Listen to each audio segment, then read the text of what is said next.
Now, so for example, you want to click on, for anyone who is like just watching this video, I'll leave a link in the description for part 1 because this is joining on from part 1. Okay, back to what we were doing. Wand tool. Wand tool selects this, right? But if you want to select both this and that, you can do it separately. So there we go. I can delete that. Or I can press shift. See how there's a little add button that just popped out from underneath? See that? Now if you click this as well, it selects all those. Now if you click this, now as I said, it's joining, so it's not the entire line. See how this bit and this bit, you saw me draw this as one thing. But since this one is overlapped on the exact same layer, the layers are important, then you're going to need to click the rest of these as well. Just drop them all in there. Make them all selected. Like that. Now you have every single thing selected.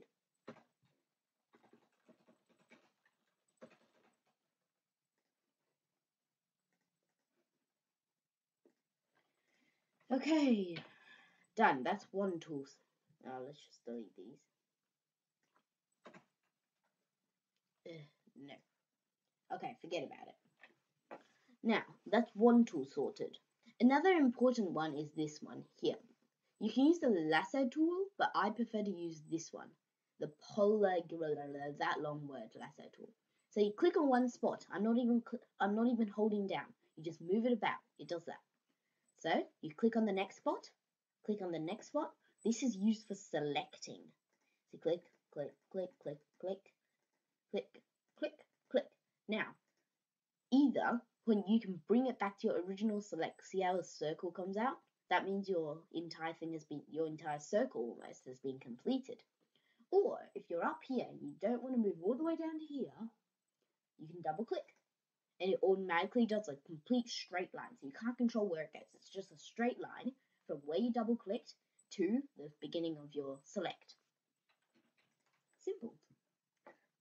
Now, crop. Everyone knows what crop is. You just crop the image, crop to wherever you want it.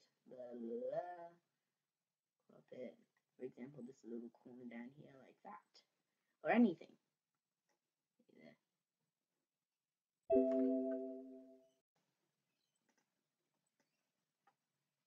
You can also drag. This isn't dragging the crop, remember. This is dragging the image underneath the crop. So, yeah, it does get confusing sometimes when you're trying to crop things, but you're all smart. You should be able to figure it out. You go around to here, cancel. No, actually, around here, don't crop. Okay, what other tools will you need? You'll need a razor.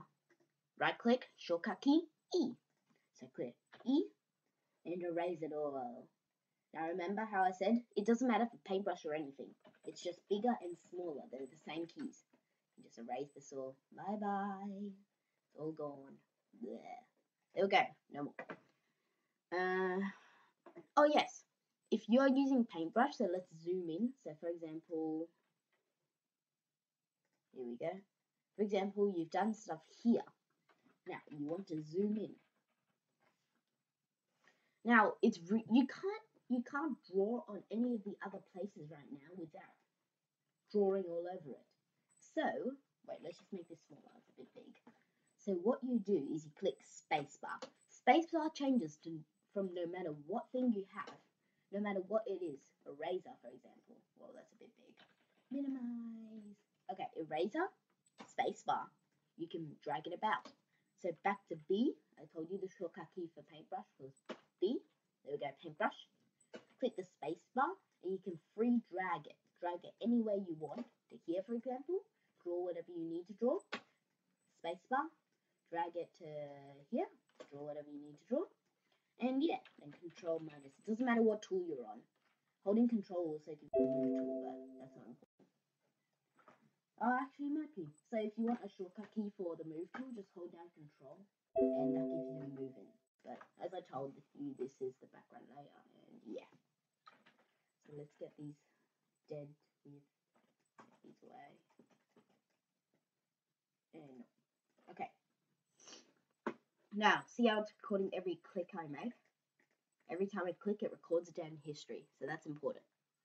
Anyway, text, everyone knows what that is. Drag it. It auto creates a new layer, okay? This one's going to be called text, but it records whatever. So if I call it YouTube, if I type in YouTube, click away. Come on, click away. Let me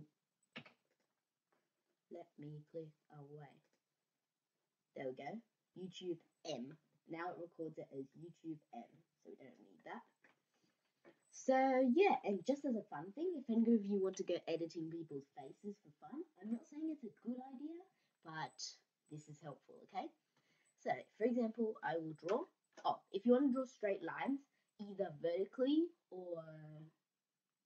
or diagonally or horizontally, click Shift and do it down. So now no matter how you do it, it will always be a straight line, like this. Even if you go sideways. If you want it to go horizontally, then just click again and do it again. There we go, a straight line. Now if you go into filter, you can click liquify or control shift control shift X. Let's click into here, liquify. So it brings up your image, right? But now, amazing as it is, it's a liquid. You can drag it. Look at that. So you imagine the devastation it could cause on someone's face. Anyway, we've just about run out of time for this episode. I hope you found it helpful, and don't forget to listen to your teachers. So, bye. Hope you had a good time.